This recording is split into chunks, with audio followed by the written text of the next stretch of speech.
اپنی اسی قوم سے پوچھا کہ تم نے مجھے 40 سال میں کبھی کوئی غلط بیانی سے کام لیتے دیکھا؟ اور پوری قوم نے بیک زبان ہو کر کہا جربناک مرارا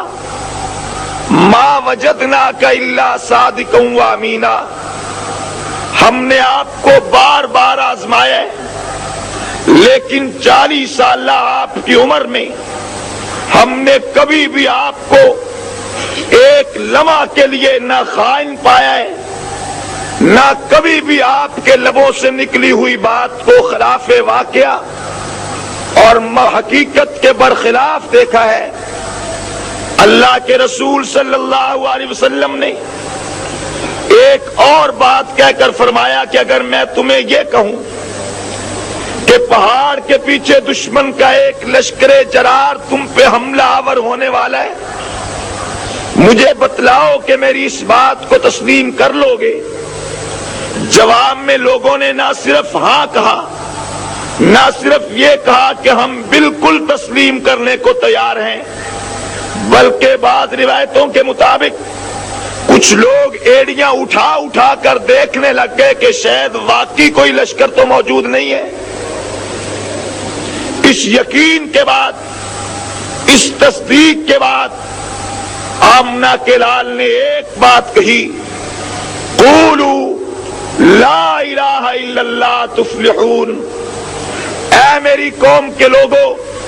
پھر جو پیغام اب سنانے لگا ہوں، جو مشن اب پیش کرنے لگا ہوں، جو نصب العین اب تمہارے سامنے رکھنے لگا ہوں، میں تم سے گواہی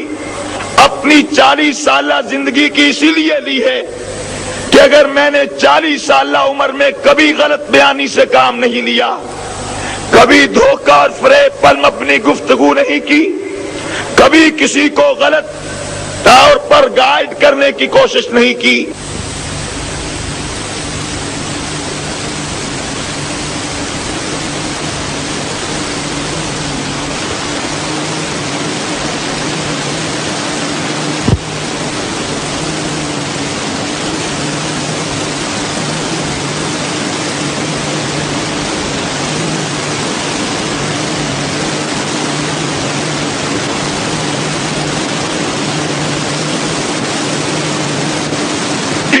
بات نہیں ہوگی، اس میں کوئی غلطی، کوئی لغزش، کوئی خلاف واقعہ بات تم نہیں پاؤ گے۔ جس طرح میں نے 40 سال میں کبھی غلط بیانی سے کام نہیں لیا، میں آج بھی غلط بیانی سے کام نہیں لے رہا ہوں۔ جس طرح تم 40 سال میں میری ایک ایک بات کو مانتے رہے ہو، ایک ایک بات پہ یقین کرتے رہے ہو، ایک ایک بات کی تصدیق کرتے چلے آئے ہو، آج بھی میری قوم کے لوگوں میری اس بات کی تصدیق کر جانا، آج بھی میری قوم کے لوگوں میری اس بات کو مان کر جانا، آج بھی مکہ کے لوگوں میری اس بات کو تسلیم کر لینا، اور میری بات کیا ہے کہ تم اس بات کا اعلان کر دو کہ رب کے سوا اور کوئی معبود نہیں ہے، میں اس رب کا رسول ہوں، تم میری اطاعت کرو، رب کی فرما برداری کرو، تم دنیا کے سارے جہان پر غالب آ جاؤ گے، دونوں جہانوں کی کامیابی تمہارا مقدر بن جائے گی۔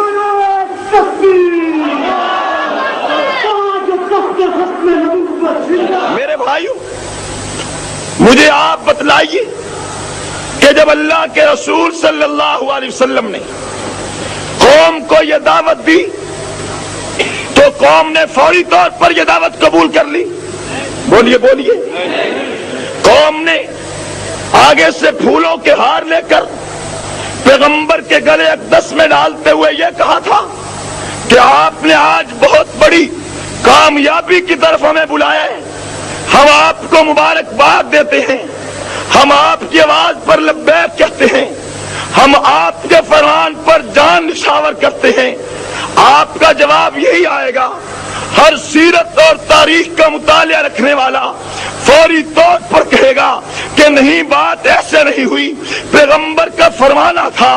اعلان حق سنانا تھا، توحید کا ترانہ بلند کرنا تھا کہ مکہ کے آئے ہوئے لوگ پیغمبر کو گالیاں دیتے چلے گئے، پیغمبر مکہ کی آئی ہوئی قوم پیغمبر کی توہین کرنے لگ گئی، پیغمبر کی جان اقدس میں گستاخی کرنے لگ گئے، یہاں تک کہ گستاخ زمین کی طرف گیا اور اس نے ہاتھ میں پتھر اٹھا کر پیغمبر کے چہرے پہ دے مارا، اور معاذ اللہ اس خبیث کی زبان سے یہ ناپاک جملے بھی نکل گئے، تبا لک یا محمد لہذا جمعتنا، او محمد تو ہلاک ہو جائے، ہمیں اس لیے جمع کیا تھا کہ توحید کا پیغام سناؤ۔ یہ کوئی شخص عام انسان نہیں تھا، یہ پتھر مارنے والا کوئی باہر سے نہیں آیا تھا، یہ کوئی جاہل اجنبی شخص نہیں تھا، پیغمبر کے چہرے پر پتھر مارنے والا انسان پیغمبر کا سگا چچا تھا،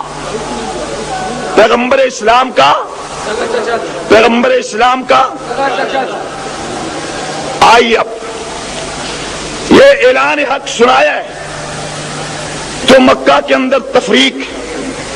اختلاف، انتشار، دشمنی،